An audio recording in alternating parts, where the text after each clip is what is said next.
የቤንዚንና የናፍጣ ዋጋ ጨምሯል፣ ገና ይጨምራል።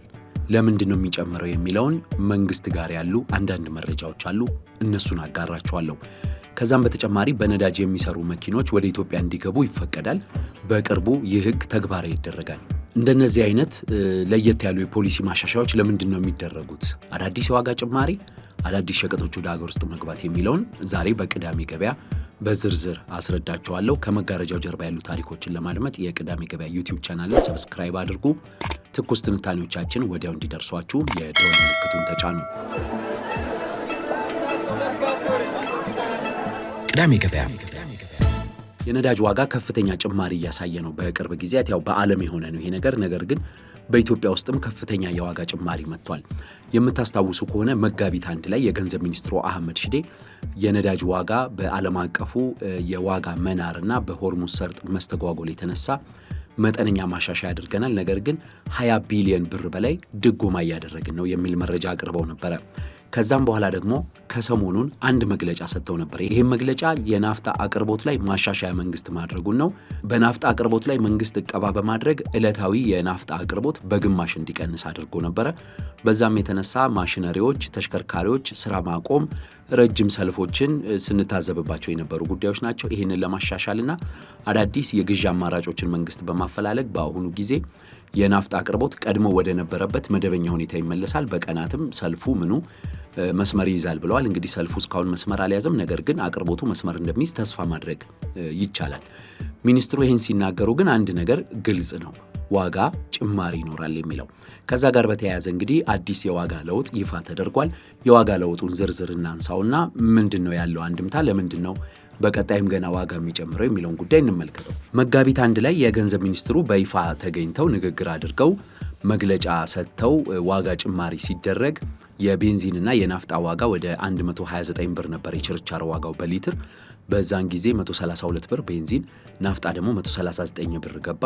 በወቅቱ የተገለጸው በገንዘብ ሚኒስትሩ በኩል ለእያንዳንዱ 1 ሊትር ቤንዚን ነዳጅ 73 ብር መንግስት ድጎማ እያደረገ መሆኑን፣ ለእያንዳንዱ 1 ሊትር ናፍጣ ደግሞ 98 ብር ድጎማ እያደረገ መሆኑን መንግስት ተናግረዋል።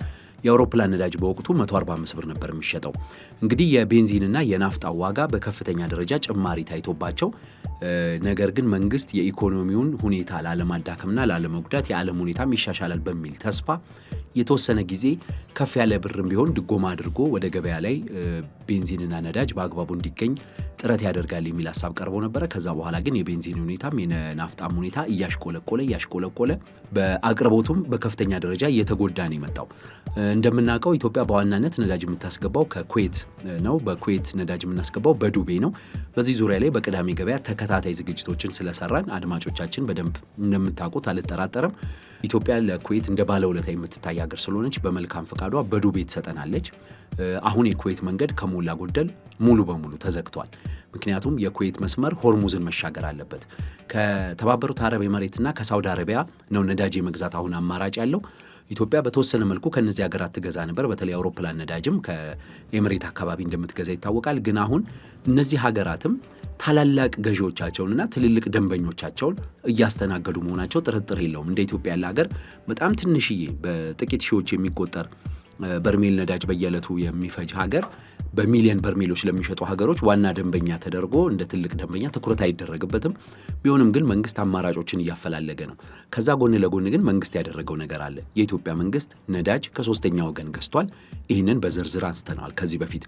ከሶስተኛ ወገን ገዝቷል ማለት ከዋና አቅራቢዎቹ ሳይሆን ከሁለተኛ አትራፊ ሰዎች ማለት ነውና አየር ባየር ንግድ ላይ ተሳትፎ መንግስት የኢኮኖሚው ችግር እንዳይመጣ ነዳጅ በውድ እየገዛ ነው። ስለዚህ ገበያው ላይ ወይም ዓለም አቀፍ ዜናዎች ላይ የምንሰሙት በነዳጅ በበርሜል ይሄን ያህል ነው የሚሸጠው በሚለው ዋጋ አይደለም ኢትዮጵያ እየገዛች ያለችው፣ ከዛ ከፍ ባለ ዋጋ ነው። እንደዛ ያደረገች አቅርቦቱን ለመቀጠል እየሞከረች ነበረ። አሁን ግን ከፍተኛ ጭማሪ ለማድረግ ተገዳለች። እንግዲህ እንዳልኳችሁ በዚህ 2 ወር ገደማ ውስጥ ወደ 3-4 ጊዜ ነው የነዳጅ ጭማሪ የተደረገው። አሁን የደረስንበት የነዳጅ ዋጋ ቤንዚን 167 ብር ከ50 ሳንቲም ሆኗል። ናፍጣ ደግሞ 180 ብር ከ46 ሳንቲም ሆኗል። የአውሮፕላን ነዳጅ 319 ብር ሆኗል። ከፍተኛ ጭማሪ ያለው ያው የአውሮፕላን ነዳጅ ነው። ከመጋቢቱ ከ145 ብር ወደ 319 ብር የመጣው። በእርግጥ አውሮፕላን ነዳጅ በአብዛኛው ጥቅም ላይ የሚውለው በኢትዮጵያ አየር መንገድ በኩልና እዚህ መንገደኞችን የሚያራግፉ ሌሎች አውሮፕላኖች የሚጭኑት ነዳጅ ነው። ያ ነዳጅ እንደምናውቀው የኢትዮጵያ ነዳጅ ርካሽ ነው ተብሎ በርካታ አውሮፕላኖች ከኢትዮጵያ ይቀዱ ነበር። አሁን ግን ከዓለም ዋጋ ጋር ተነጻጻሪ የሚሆን ይመስለኛል ይሄ ዋጋ። መንግስት አሁንም ከፍተኛ ድጎማ እያደረግኩ ነው እያለ ነው፣ አሁንም ቢሆን ማለት ነው።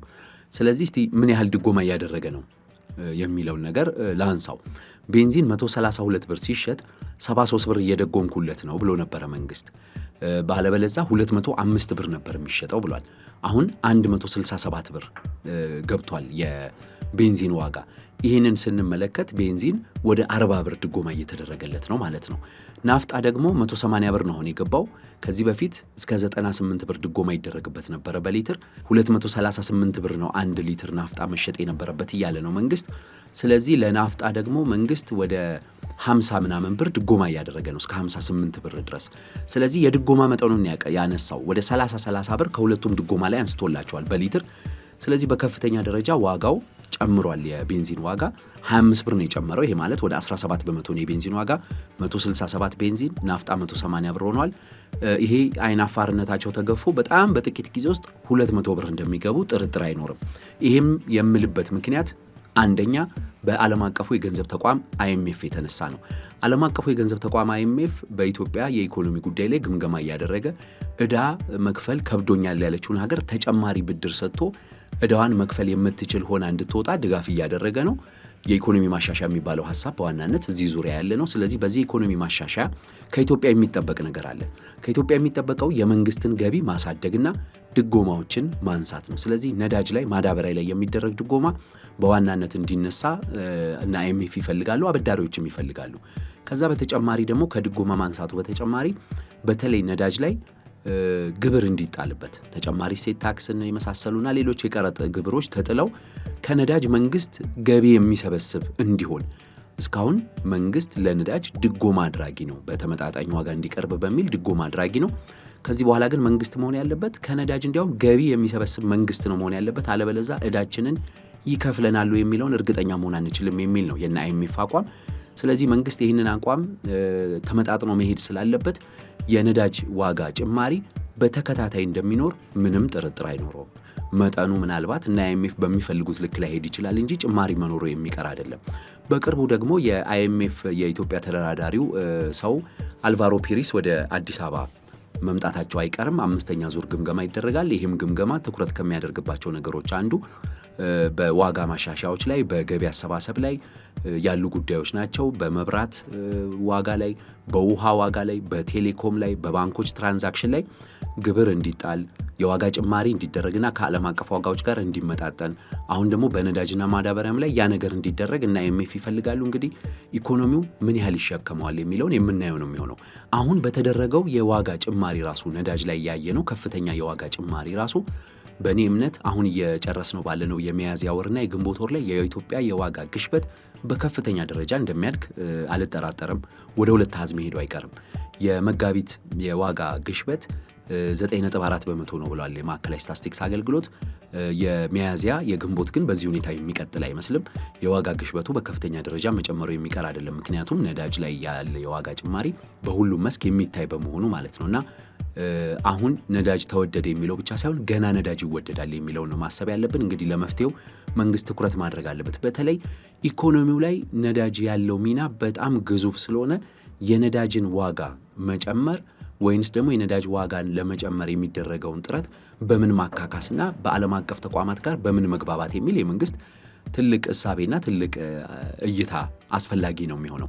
በሌላ በኩል አጭር መረጃ የምነግራችሁ የኤሌክትሪክ ተሽከርካሪዎች ብቻ እንዲገቡ ተደርጎ ያለፉትን ጥቂት ዓመታት አሳልፈናል። አሁን ግን ወደ ዓለም ንግድ ድርጅት ለመግባት በምናደርገው ጥረት ከኤሌክትሪክ መኪኖች በተጨማሪ የነዳጅ መኪኖች ወደ ኢትዮጵያ እንዲገቡ መፈቀዱ አይቀርም። ምክንያቱም የዓለም ንግድ ድርጅትን ስንቀላቀል ክልከላዎች የሚባሉ ነገሮች አይኖሩም። ምናልባት ሊኖሩ የሚችሉት ተጠቃሚዎች እንዳይገዙ አንዳንድ ሸቀጦችን ለማዳከም አንዳንድ እርምጃዎች ይወሰዳሉ። ለምሳሌ ትልልቅ ግብር መጣል፣ የነዳጅ ዋጋንም ማስወደድም ሊሆን ይችላል። እንዲህ አይነት ነገሮች ሊደረጉ ይችላሉ እንጂ ክልከላ ማድረግ ስለማይቻል በዓለም የንግድ ድርጅት ድርድራችን ምናልባትም በመስከረም ላይ የዓለም የንግድ ድርጅትን የምንቀላቀልበት እድል ስለሚኖር በመስከረሙ ጉባኤ ድረስ የኢትዮጵያ መንግስት የነዳጅ ተሽከርካሪዎች ወደ ኢትዮጵያ እንዲገቡ ሊያደርግ ይችላል። ምናልባት ሞዴላቸው ብዙ ወደ ኋላ እንዳይሄድ የተመረቱበት ዓመተ ምህረት እንዲህ አይነት ነገሮችን ሊያደርግ ይችላል እንጂ የነዳጅ ተሽከርካሪዎች ዳግም ወደ ኢትዮጵያ መግባት ይጀምራሉ። በእርግጥ እስካሁንም ከባድ ማሽነሪዎች፣ የጭነት መኪኖች፣ ትልልቅ የህዝብ ማመላለሻዎችና የዲፕሎማቶችና የኤምባሲዎች መኪኖች የነዳጅ ሆነውም ቢሆን እንዲገቡ ይፈቀድ ነበረ። አሁን በብዛት አውቶሞቢሎችና ለቤት ውስጥና ለአነስተኛ ንግዶች የሚውሉ መኪኖች ናቸው የኤሌክትሪክ ተሽከርካሪዎች ብቻ ወደ ሀገር ውስጥ እንዲገቡ የተወሰነው። አሁን ግን በጥቂት ወራት ውስጥ የነዳጅ መኪኖችም ወደ ሀገር ቤት መግባታቸው አይቀርም። ከዚሁ ጋር በተያያዘ ላነሳላችሁ የምችለው የዓለም የንግድ ድርጅት መንግስት አሁን ማርች ላይ እንገባለን ሲል ነበረ። ማርች ላይ መግባት አልተቻለም። ገና ድርድሩ አልተጠናቀቀም። ከ9 ሀገራት ጋር በተናጠል ተደራድረናል። 5 ሀገሮች ይቀራሉ። የእነሱ ድርድር እንደተጠናቀቀና አንዳንድ ደግሞ ይሄ የተደራዳሪው ቡድን ጋር ከኛ ጋር የሚደራደረው የዓለም የንግድ ድርጅት ቡድን ጋር አጠናቀን ምናልባት በፈረንጆቹ 2026 መጨረሻ ላይ ልንገባ እንችላለን። የዓለም ንግድ ተስፋም ፈተናም የያዘ ነው። ምናልባት ሌላ ቀን ደግሞ እሱን እንመለከተዋለን። አንድ ግን የምጠቅሰው ነገር የነዳጅ ዋጋ ገና ሊጨምር ይችላልና መንግስት ምን አስቧል የሚለው ትኩረት የሚፈልግ ነው። እናንተስ መንግስት ምን ዘዴ ነው ማምጣት ያለበት? የነዳጅ ዋጋስ እንደዚህ እየጨመረ ኢኮኖሚው ወዴት ነው የሚያመራው? ሊቋቋመው ይችላሉ የሚለውን ሀሳብ በአስተያየት መስጫ ሳጥናችን ልታጋሩን ትችላላችሁ። አብራችሁን ስለሆናችሁ እናመሰግናለን። የቅዳሜ ገበያ ዩቲዩብ ቻናልን ሰብስክራይብ አድርጉ። ትኩስ ትንታኔዎቻችን ሁሌም እንዲደርሷችሁ የደወል ምልክቱን ተጫኑ። ቅዳሜ ገበያ